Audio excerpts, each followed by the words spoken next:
The Quiet Architect of Conflict, a psychological and philosophical lecture on how words reshape human relationships. Ladies and gentlemen, before we begin, it is important to clarify something. This talk was not created to accuse anyone. It is not an attempt to expose a particular person, nor is it a lecture meant to condemn a certain type of personality. Instead, this lecture begins with a question that most of us have encountered many times in life, yet rarely pause to examine carefully. Why is it that in so many social situations, there seems to be a particular kind of person who stands quietly between others, passing along words from one individual to another, and yet those words so often end in conflict? Why does it happen that a simple message, something that appeared small and insignificant, suddenly ignites anger between two people? And perhaps most puzzling of all, why is it that the person who carried the message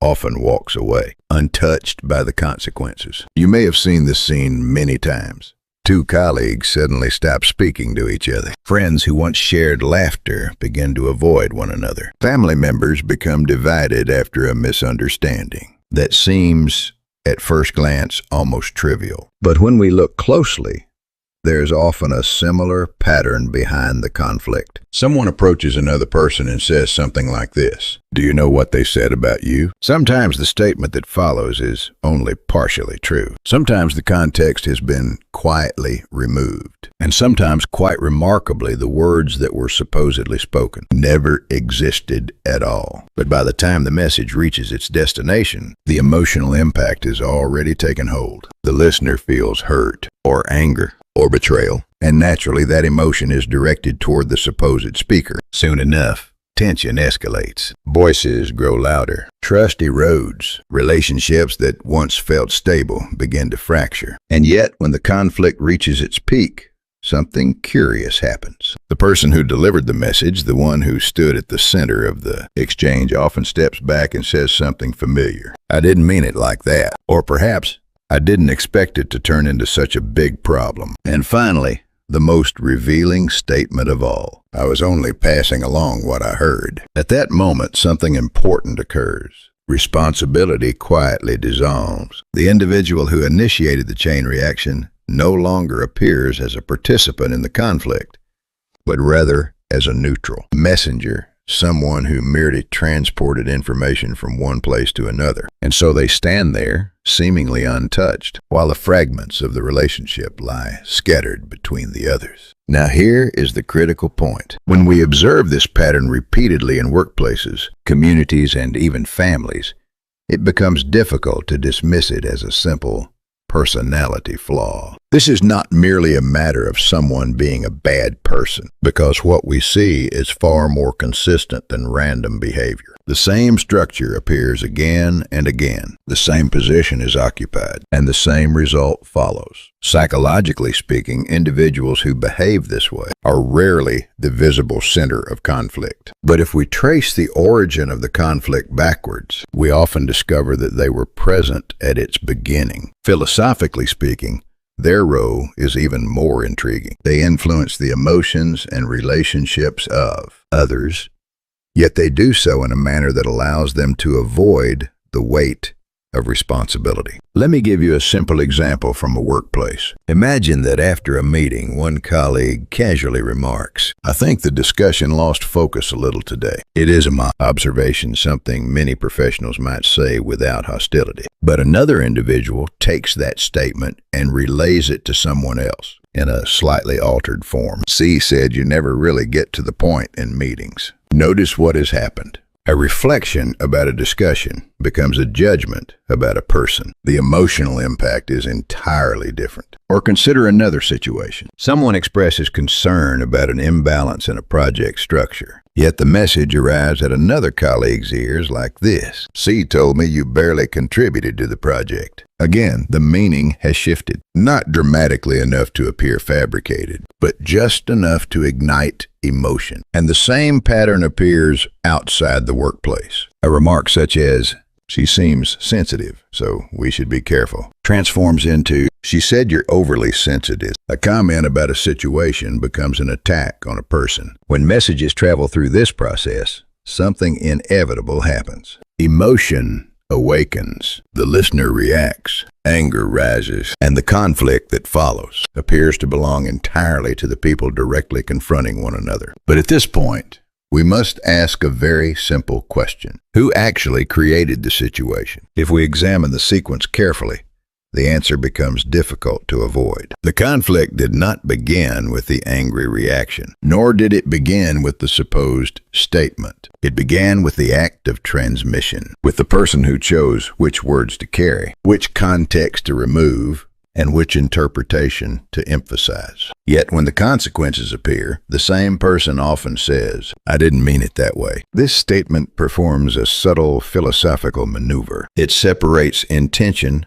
from result. No matter what outcome the words produced, the speaker retreats behind the claim that their inner intention was innocent. Then another phrase usually follows. "I had no idea it would become such a big issue." Here the scale of the conflict is reframed as an accident, a misunderstanding that simply grew out of proportion. But words are not like dust in the air. They do not disappear the moment they are spoken. Within human relationships, words are carriers of emotional energy, and when those words involve judgments, criticisms, or rumors about another person, their impact becomes especially volatile. Finally comes the last step. I was just the messenger. In that moment, the individual presents themselves not as a participant in the conflict, but as a neutral, intermediary, and observer who merely transported information. But neutrality vanishes the moment a person chooses what to say, how to say it, and what context to remove. Those choices are not passive. They are acts of interpretation. And interpretation inevitably shapes reality. When we examine this pattern carefully, 4 stages begin to emerge. First, the transmission that quietly designs a conflict. Second, the excuse that retreats behind intention. Third, the denial of the emotional consequences. Fourth, the performance of neutrality that minimizes responsibility. This sequence is not random. It is a learned structure, a social strategy that allows someone to influence relationships while remaining outside the visible battlefield. For this reason, when we evaluate people, perhaps the most important question is not, "What did they say?" but rather, when their words produced consequences, did they remain present for those consequences? Because relationships are rarely defined by the words spoken in a moment. They are defined by how individuals stand or refuse to stand before the outcomes those words create. If this lecture encourages you to reflect on the hidden structures within everyday relationships, I invite you to continue exploring these ideas with me. Your support through subscribing and sharing helps this conversation reach others who may be asking the same question. But this lecture is not simply about warning people to beware of a certain type of person. Its purpose is deeper. We will explore 3 essential questions. First, what kinds of developmental environments often shape individuals who repeatedly occupy this position within conflicts? Second, why do these patterns persist, even when the person involved may not consciously intend harm? And third, how can we protect ourselves from being drawn into these cycles without becoming emotionally consumed by them? To answer these questions, we must move beyond moral judgment. Instead of asking, "Why is that person so malicious?" we must ask something far more revealing.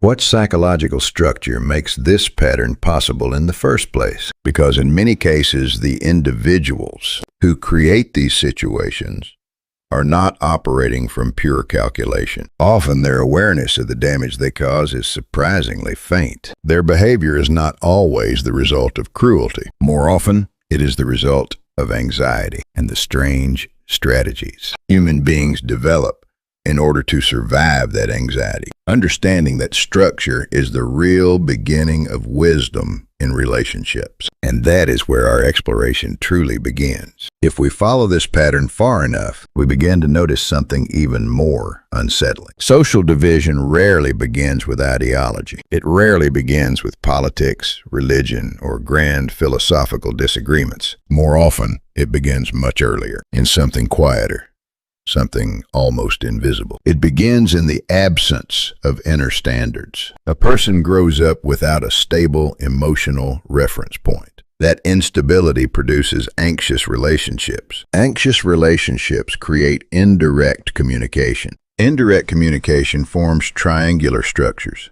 And over time, those triangular structures expand beyond individuals and begin to shape entire communities. The progression is subtle, but remarkably consistent. Unstable childhood standards, anxious relationships, triangular communication, social fragmentation. This sequence rarely announces itself. It unfolds quietly, and yet it repeats itself with extraordinary persistence in workplaces, families, friendships, and even political life. For this reason, when we encounter someone relaying messages between others, when we see a person constantly standing in the middle of conflict, we may need to ask a different kind of question. Not, is what this person is saying true?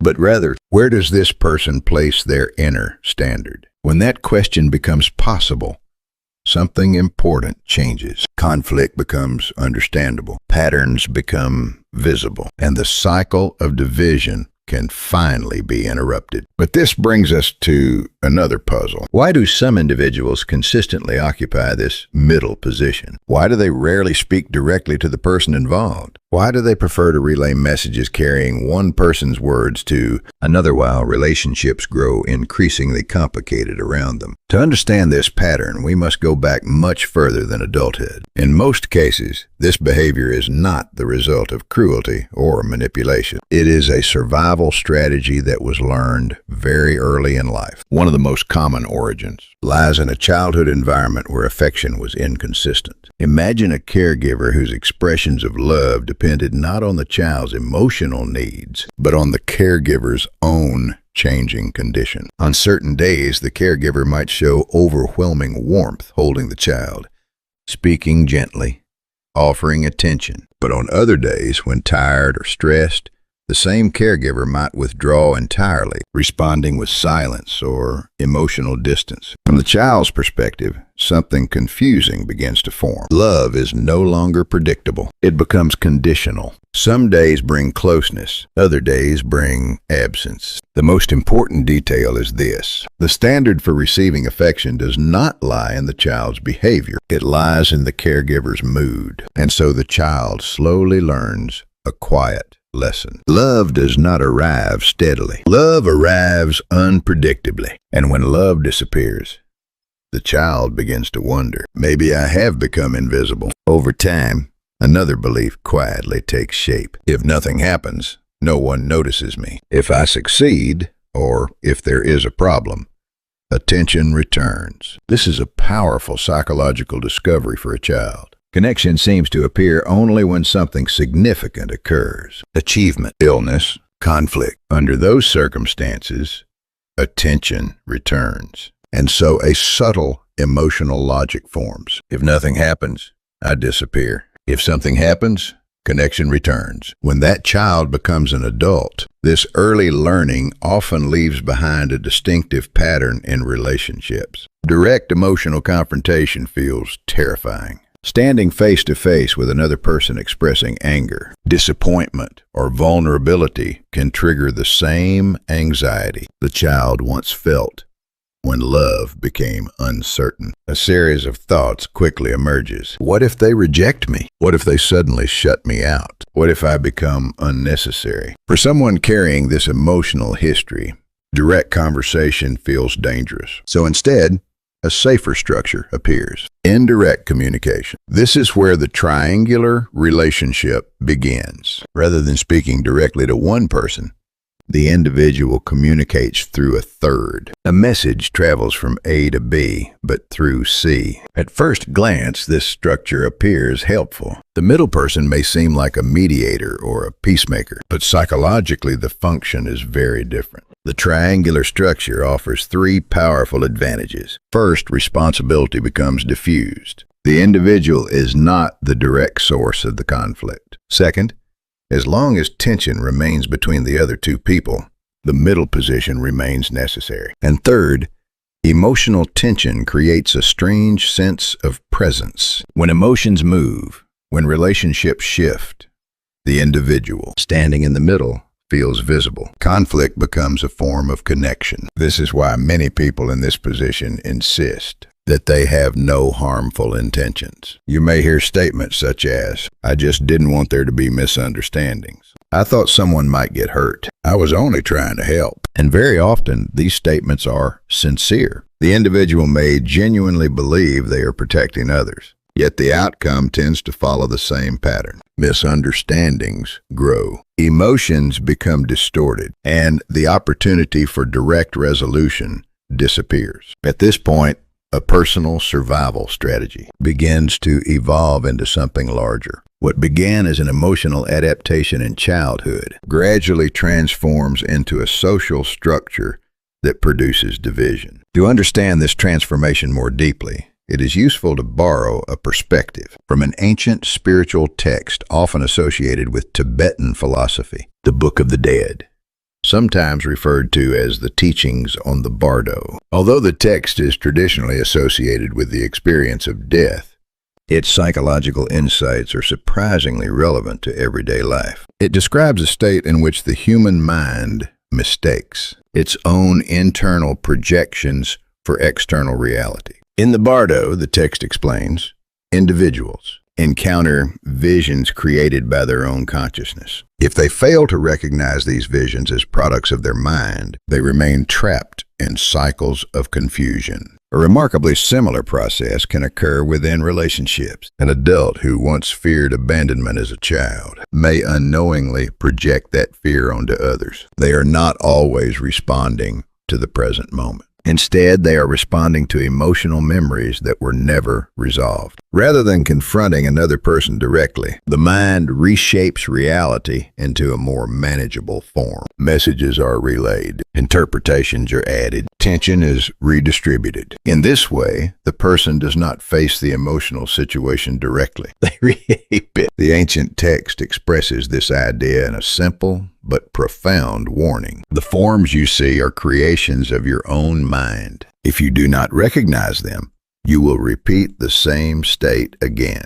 The triangular structure works in a similar way. If a person never recognizes why they stand between others, why conflict strangely feels safer than silence, they may unknowingly recreate the same relationship patterns again and again. Different people may appear, different environments may arise, but the structure remains unchanged. In truth, the person is not someone who enjoys division, nor are they necessarily someone who wishes to create conflict. More often, they are someone who learned too early that direct emotional expression is dangerous. And until that belief is questioned, the same pattern will continue, not only in personal relationships, but eventually in organizations, communities, and entire societies. Because when many individuals carry this pattern simultaneously, something larger begins to form. People start paying more attention to alliances than to principles. Atmosphere becomes more powerful than truth. And conflicts multiply not because people seek them, but because the underlying structure quietly produces them. Understanding this structure is therefore not about blaming individuals. It is about recognizing a hidden dynamic within relationships. When we see that dynamic clearly, something important becomes possible. We no longer need to react with anger, and we are far less likely to be pulled repeatedly into the same triangular conflicts. Instead, we gain the ability to step back, observe the pattern, and choose a different response. If this lecture has offered a useful lens for understanding human relationships, I invite you to continue this exploration in the next part of the series. In the next discussion, we will examine a deeper question. What specific childhood environments tend to produce this relational pattern? And why does a personal survival strategy formed in early emotional life sometimes expand into a structure that shapes families, organizations, and even social divisions? In the next lecture, we will explore these questions through the psychology of early attachment, the hidden rules of family systems, and the philosophical insights found in the teachings on the Bardo. Because when we understand the roots of these patterns, we gain something invaluable: the ability not only to interpret relationships more clearly, but also to protect ourselves from becoming trapped inside the same cycles of misunderstanding and conflict. If you found this discussion meaningful, consider subscribing and sharing this conversation so we can continue exploring these ideas together in the next lecture.